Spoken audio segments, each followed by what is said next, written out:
Now, a Forces charity has stepped in to help the Cornish family of a former soldier who fear they'll be made homeless by Cornwall Council because they played by the rules. Jamie and Charmaine Streets and their 4 children say they're being evicted from their current temporary council property in Falmouth because technically they made themselves intentionally homeless from their previous property in the private rented sector. Well, Jamie served as a soldier for 15 years, seeing active duty in both Kosovo and Afghanistan.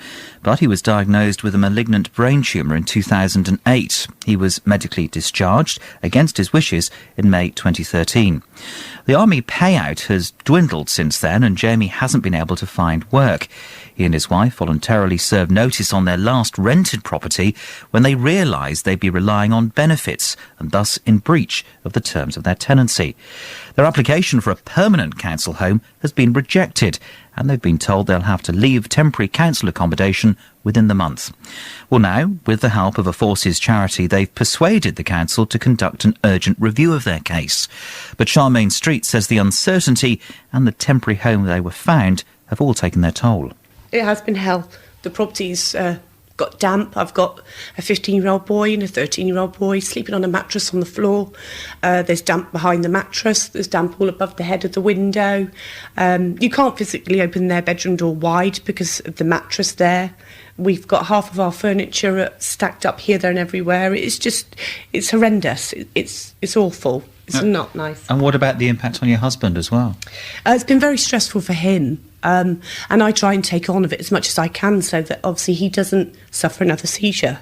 So, it's been hard, but I'm usually the stronger one, so I've been dealing with all this more so than, to take the pressure off of him. I'll fight them all, so I've dealt with all this so far. David Wood is from the UK charity UK Homes4Heroes, which has intervened to help the Streets family. I actually came across a case on Facebook, and a number of my friends and colleagues have actually tagged me into this, and when I read it, I've seen this situation so many times throughout the whole of the UK, and to me it's just another statistic which is being completely and utterly ignored by central government. The family are absolutely destroyed by what they've actually had to go through. And I spoke to Jamie and I spoke to Charmaine, and I offered my expertise in this area, which I've managed to obtain through UK Homes4Heroes. And I've obviously attended the meeting today with the council.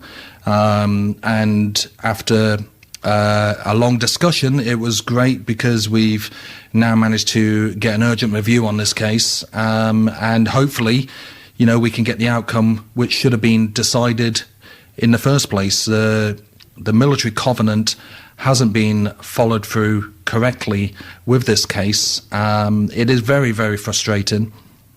I mean, I personally, I've emailed the Veterans Minister, Anne Soberry, on a very large number of occasions, and she refuses to reply to me. And all I want to do is sit down and discuss the problems that are out there in the communities with the military covenant, with the local authorities, because everybody seems to be looking at the military covenant in different ways all of the time. They seem to be making it up as they go along. David Wood from the charity UK Homes4Heroes. Well, on his visit to Falmouth this week, the Chancellor of the Exchequer, George Osborne, was made aware of the Streets family's plight, and he pledged to look into their case. Well, I'm absolutely clear that we owe a huge debt to people who fight on our behalf, and in recent months we've announced £40 million extra for veterans accommodation. I will make sure that we look at this particular case and see whether this individual can benefit from that, because people who fought on our behalf should be properly treated and properly looked after.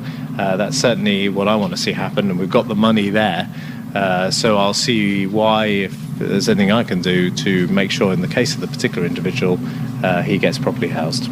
The Chancellor, George Osborne, and that review of the Streets case takes place next week. Of course, we will keep you fully informed of the outcome of that here on BBC Radio Cornwall.